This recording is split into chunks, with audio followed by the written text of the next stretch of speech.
Assalamualaikum to all of you. I hope you all are doing good. So today the topic of our discussion is algorithm.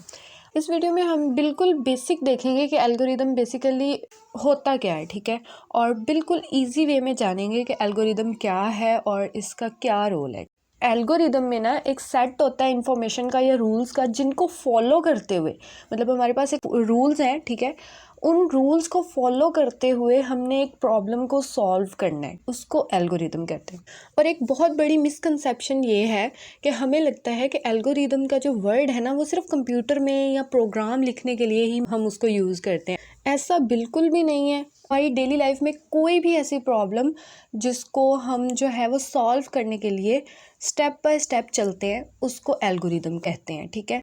For example हमारे घर में किसी बहन की, भाई की शादी है, तो शादी में जो हमने अपने माइंड में चीज़ें सेट की होती हैं कि इस टाइम मैंने जो है वो पार्लर पे जाना है, इस टाइम मैंने मेकअप करवाना है, इस टाइम मैंने मेहंदी लगवानी है, और फिर हम सब कज़न्स ने इस तरह से स्टेज पे आना है और मेहंदी लेके आनी है, फिर दूल्हा दुल्हन को लेके आना है। जो भी हम वहाँ पे कर रहे होते हैं वो भी स्टेप बाय स्टेप प्रोसेस होता है और उसको भी एल्गोरिदम कहते हैं। मतलब आप अपनी डेली लाइफ में अगर देखने लग जाए ना, तो आप कि रोज़ कोई ना कोई ऐसा प्रोसेस होगा जो आप कर रहे होंगे और वो एल्गोरिदम पे बेस होगा।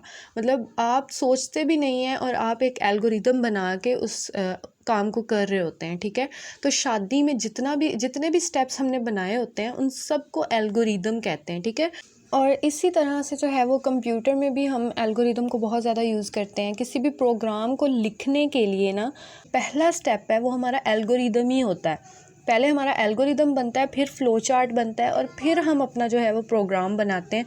इवन आप जैसे देखें, अगर आपने चाय बनानी है, ठीक है, आप किचन में गए हैं, ठीक है, आपने पैन उठाया, उसमें पानी डाला है, पानी डाल के आपने चूल्हे पे रखा है, ये आपका पहला स्टेप हो गया, ठीक है। फिर जब पानी बॉयल करेगा तो आप उसमें चीनी और पत्ती डालेंगे, ठीक है, फिर वो आपका सेकंड स्टेप हो जाएगा। फिर थर्ड स्टेप ये होगा जब आप देखेंगे कि हाँ भाई अब इसमें दूध डाल देना चाहिए, फिर आप उसमें दूध डालेंगे, वो एक स्टेप हो जाएगा। फिर चाय बन जाएगी, वो एक स्टेप हो जाएगा। आप गैस ऑफ करेंगे, वो भी एक स्टेप होगा, ठीक है।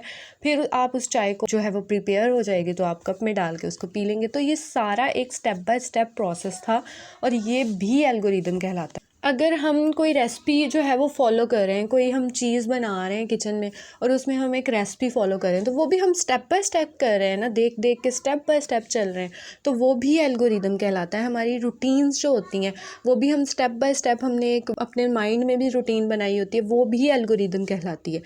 हमारी डेली लाइफ में ऑलमोस्ट जितनी भी एक्टिविटीज़ हैं ना, सब में ही एल्गोरिदम यूज़ होता है। जब आपको एल्गोरिदम की वेरिएशंस पता चल जाएंगी ना, एल्गोरिदम को आप अच्छे से जान जाएंगे, फिर आप इसको फर्दर जो है ना वो अच्छे से क्लासीफाई कर पाएंगे, फिर आप इसको अच्छे से समझ पाएंगे कि बेसिकली एल्गोरिदम जो है वो हम प्रोग्राम में किस तरह यूज़ कर रहे हैं या हम इसका क्या मकसद है। फिर आपको एल्गोरिदम कम्प्लेक्सिटी भी समझ आ जाएगी, स्पेस कॉम्प्लेक्सिटी भी, सब कुछ फिर आपको समझ आ जाएगा जब आपको एल्गोरिदम की समझ आ जाएगी कि एल्गोरिदम क्या है। अपने दिमागों में ये मत बिठाएं कि एल्गोरिदम सिर्फ प्रोग्रामिंग में यूज़ होता है, सिर्फ कंप्यूटर में यूज़ होता है।